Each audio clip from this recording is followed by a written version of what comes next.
Hello again and welcome to another episode of A Head Full of Ideas, a Bob Dylan podcast. And this is Chris Gregory here. Today I'd like to read you a couple more extracts from my book, Determined to Stand, the reinvention of Bob Dylan. In the 2000s, Dylan wrote several songs intended for film soundtracks. One of these songs, Things Have Changed, actually won him an Oscar. This is the extract from Determined to Stand about Huck's tune. The enigmatically charming Huck's tune was written in 2007 for director Curtis Hanson's gambling tale Lucky You, and was later released on Telltale Signs. Like Tell Old Bill, Huck's tune refers, if somewhat obliquely, to the characters and action in the film. Although it's only been performed on a handful of occasions in early 2014, it is a supreme example of Dylan's late romantic style. A funny, touching and really quite beautiful piece with a delicate, otherworldly quality and a dreamlike meditation on fixation and compulsion. The movie is set in Las Vegas and tells the story of Huck Cheever, played by Eric Barner, a down-on-his-luck professional gambler who has to compete with his father, Robert Duvall, in a World Series poker tournament and win the love of Billy Offer, Drew Barrymore, who, despite being attracted by his apparent vulnerability, is suspicious of his character. Her suspicions are confirmed when, after their first night together, he steals money from her to use in the casino. Eventually, the conflicts with his father and his lover are resolved when, against the habit of a lifetime, he deliberately loses the big poker game. The movie was not as successful as Hanson's other films, such as LA Confidential and The Wonder Boys. It lacks pace and suspense and features perhaps too many rather drawn-out poker sequences. As with Wonder Boys, the film uses rock songs, including Bruce Springsteen's Lucky Town and The Fever, to counterpoint the action. Dylan's new song appears over the closing credits. Sadly, I guess, just when people are leaving the cinema. Dylan has always been fascinated by gambling, and it looms large in American literary and song traditions. One of his earliest known recordings is an adaptation of the traditional Rambler Gambler, which appears on the Bootleg Series Volume 7. You probably heard this in a version by the Clancy Brothers. In this song, the narrator defines himself as a defiant outsider. I'm a rambler, I'm a gambler, and I'm far from my home. And if you don't like me, you can leave me alone. Reflecting the figure of the gambler as the lone adventurer who appears in many westerns. The typical American outsider who lives by his wits. Dylan has also performed the Roving Gambler, another traditional song, on many occasions. This is a very similar theme, but here the gambler ends up dead in a shootout. It featured in some of his earliest coffeehouse performances in Greenwich Village. Between 1997 and 2002, it was performed in a rousing bluegrass style as a set opener, often featuring strong harmony vocals by Larry Campbell and Charlie Sexton. An early Dylan song, Ramblin' Gambling Willie, which is heavily based on Brennan on the Moor, another ballad from the Clancy Brothers' repertoire, eulogises the gambling man as a kind of folk hero. This rake and rogue has 27 children, but he never had a wife. We are reassured, however, that he supports them all. In the end, poor Willie meets the same fate as the roving gambler, getting shot after a card game gets out of hand. The notion of gambling as a metaphor for a certain kind of artistic freedom recurs throughout Dylan's work. In his 1965 song, It's All Over Now Baby Blue, he declares that the highway is for gamblers, better use your sense, take what you have gathered from coincidence. An invocation of the kind of spontaneous, inspirational creativity he was then relying on. 1975's Lily, Rosemary and the Jack of Hearts is a surreal western shaggy dog story in which the eponymous and ever-elusive Jack of Hearts is both a character in the song and a playing card. Indeed, the whole song can be seen as a bizarre card game, rather like certain scenes in Alice's Adventures in Wonderland. Each verse of Huck's tune ends in the refrain, "I'm going to have to put you down for a while." The narrator repeatedly asserts that he will have to let her pass through his hands. In the movie, Huck Cheever is far from being a freewheeling folk hero like Rambling Gambling Willie. He is such a compulsive gambler that he is prepared to betray both his girlfriend and his father to secure success at the table. Gambling now represents not freedom, but addiction and obsession. The film, however, does deliver a conventional happy ending. This is reflected in Dylan's approach to the song. The music is a dreamy waltz, and his vocals here are understated, with the lyrics being delivered in a gently reassuring manner. The song is full of mischievous whimsy, balanced against a knowing, cautionary tone. Very much the voice of experience tinged with a certain regretful sadness. The language of Huck's tune strongly recalls that of the Romantic poets and the King James Bible. Its opening line, "I wandered alone through a desert of stone," recalls both Wordsworth's Daffodils, which begins, "I wandered lonely as a cloud," and Shelley's Ozymandias, "Two vast and trunkless legs of stone stand in a desert."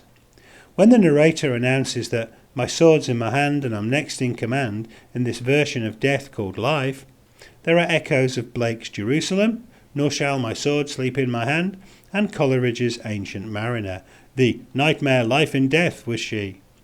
Other lines in the first verse seem to have biblical connotations. "My plate and my cup are right straight up," echoes Matthew 23:25. "Woe unto you, scribes and Pharisees, hypocrites, for ye make clean the outside of the cup and of the platter, but within they are full of extortion and excess."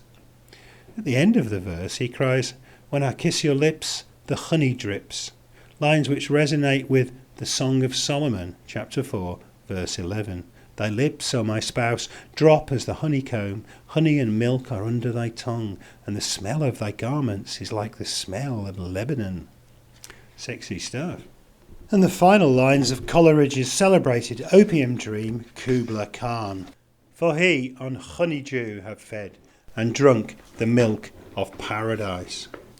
The song's most striking and memorable line, which scans perfectly with its waltz time, is, "I took a rose from the hand of a child."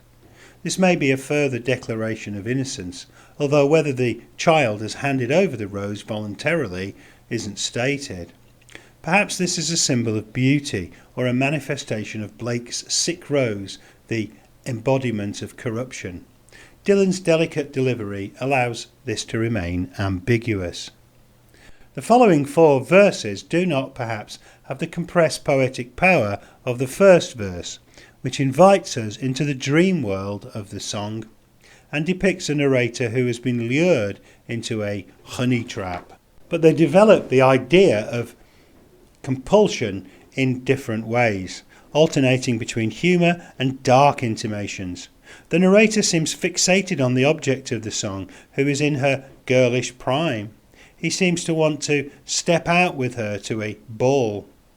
"Behind every tree there's something to see," he tells us. "The river is wider than a mile." These lines recall the Johnny Mercer Henry Mancini standard Moon River, which Dylan has covered in concert on a number of occasions. This begins, "Moon River, wider than a mile, I'm crossing you in style some day. Oh, dream maker, you heartbreaker, wherever you're going, I'm going your way." Its mysterious dream river is a symbol of romantic compulsion. In both songs, the river may be either the river of life, which is always flowing with surprises, or the river of death. The link between the two songs becomes even stronger in the later lines in Moon River, which run, "We're after the same rainbow's end, my huckleberry friend and me." A huckleberry is a 19th century Southern American expression meaning the right person for the job. It is an expression which Mark Twain was undoubtedly aware of when he named the eponymous hero of The Adventures of Huckleberry Finn. So here the 3 Hucks are cleverly linked. Perhaps the river is yet again the mighty Mississippi, which at its widest spans more than 11 miles. In the third verse, the poker metaphor is stressed. We are introduced to the ladies and men who have come to play the game, including a nurse with money in her purse. The narrator admits that he will commit everything to his obsessive compulsion, despite the hopelessness of his position. You push it all in, and you've no chance to win. You play 'em on down to the end.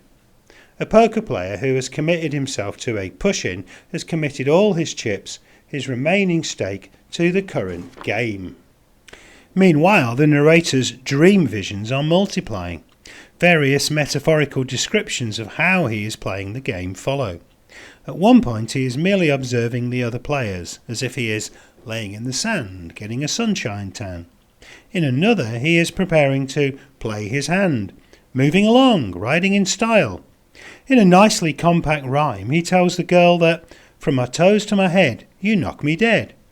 You knock me dead is a colloquial phrase which occurs in blues songs such as John Lee Hooker's Boom Boom, signifying just how much the singer has been bowled over by the object of his love. But here it may also have a darker significance, suggesting that the player may be being lured to his doom by this elusive Queen of Hearts.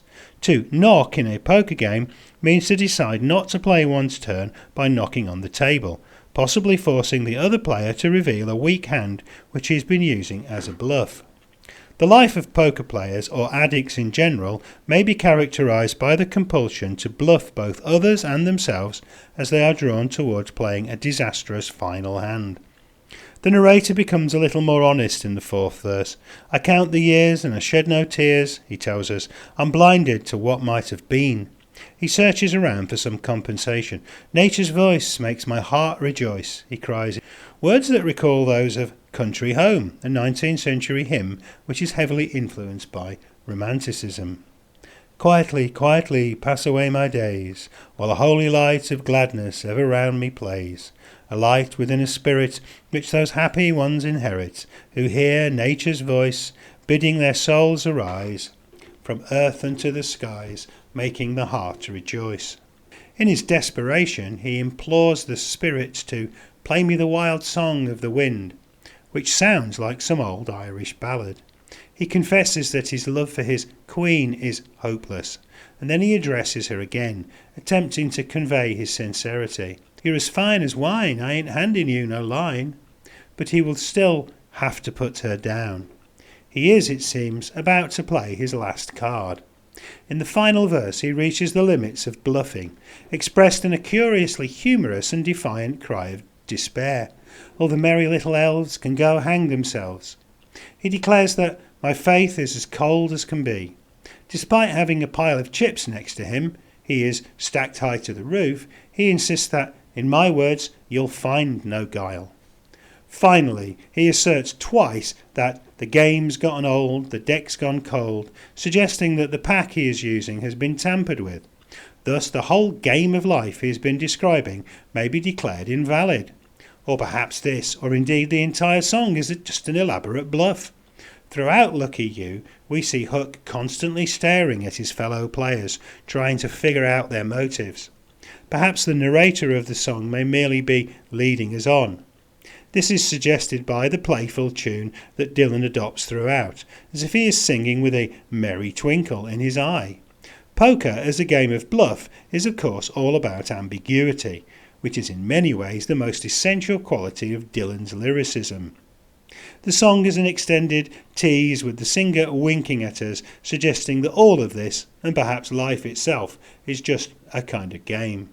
However, in the last couple of live performances on the Japanese tour of spring 2014, the playful tone is turned down and Dylan pronounces the words rather more harshly. In this version, he plays down any pretensions of nobility. He now has a whip rather than a sword in his hand. In this context, the references to the nurse with the money in her purse and the merry little elves sound scathing rather than soothing. The tone of the song now suggests that treating life as a game has a considerable cost. It's easy to see why Dylan was attracted to the subject matter of Lucky You. Over his long career, beset by reporters, critics and fans expecting him to provide profound answers to their questions, and having to live with the burden of being acclaimed as a spokesman or a prophet, he has learned that avoiding straightforward answers is generally the best policy. Just as his songs have grown more ambiguous as his career has progressed, he has twisted and turned his own words in live performance around so that you can never quite pin down exactly what they mean.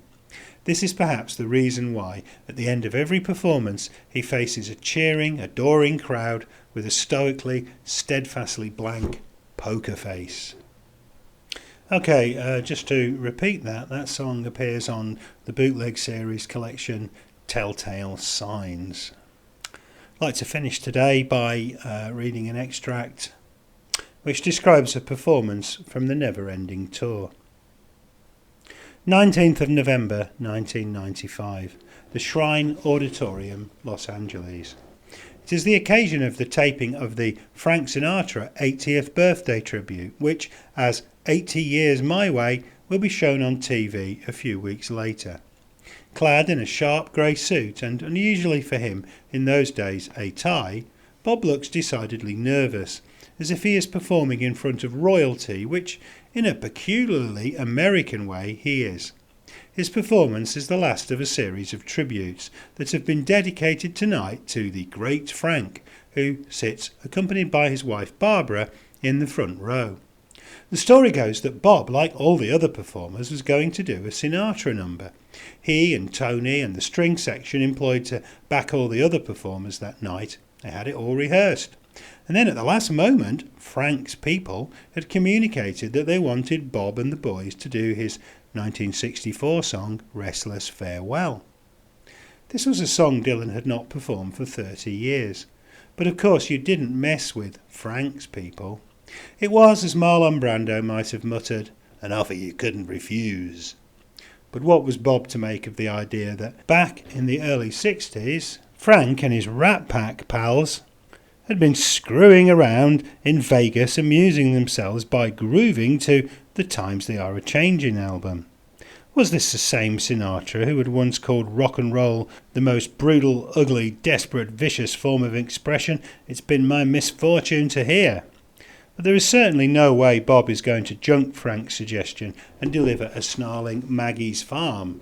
Newport 65, this is not. The performance opens with some quiet acoustic strumming. Dylan enunciates the lyrics in a reverential near whisper, which stands in total contrast to the showbiz pizzazz of almost all the performers who've preceded him.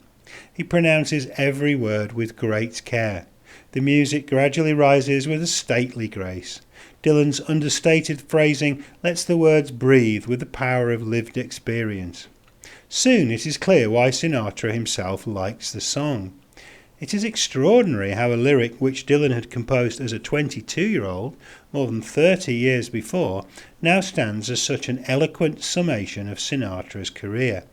The personal testimony of an old man looking back on a tempestuous life with great dignity and poise, and yet with unrepentant defiance. The tune of the song is based on the traditional Irish lament, The Parting Glass, which Dylan had picked up again from the Clancy brothers, and whose imagery of taking the last drink of life Dylan develops poetically into the story of a narrator who did it my way. But unlike that old warhorse of a song with its bombastic egotism, we are able to read other meanings into Restless Farewell, as the possibly quite inebriated raconteur is clearly being so defensive about his life that he may well be an unreliable narrator. We can only imagine what other stories those who had tangled with him might tell. The alcohol-related imagery in the early part of the song chimes perfectly with Sinatra's own hell-raising lifestyle in the past, in contrast to the fact that it will clearly soon be closing time for him. He died less than 3 years later. Lines such as, "Every girl that ever I've hurt, I did not do it knowingly," seem to summarise what you might imagine would be Old Blue Eyes' attitude to his famously colourful love life. Dylan's "Every foe that ever I faced, the cause was there before we came, and every cause that ever I fought it full, without regret or shame," could easily refer here to the many personal conflicts Sinatra had experienced in his life. But then the song gets darker. The narrator admits that if he thought too much about all this, he might go insane. But in the end he redeems himself by admitting humbly that it's for myself and my friends that my stories are sung. The final verse is a meditation on the accumulated dust of time, in which so many rumours accumulate, but then In what is surely one of Dylan's most accomplished denouements, he declares, using a poignantly extended series of metaphors, "But if the arrow is straight and the point is slick, it can pierce through dust, no matter how thick." In other words, the rumours may well be true, but now we can clearly sense that the singer is not really the moral paradigm that he is continually professed to be. But whatever sins he may have committed, the judgment that posterity will make will not be based on any of this, but on how well he has expressed himself. It is a song, ultimately, that a man might sing when he meets his Maker. It is a kind of confession, a prayer recited in the hope of redemption, and thus a meaningful statement about the relationship between life and art. Dylan delivers it with what can only be called profound reverence. "Happy birthday, Mr. Frank," says Bob at the end, and the camera cuts to Sinatra himself. It's not surprising that he has tears in those famous blue eyes. So that's about it for today, and we'll see you next time. Don't forget to subscribe. Bye.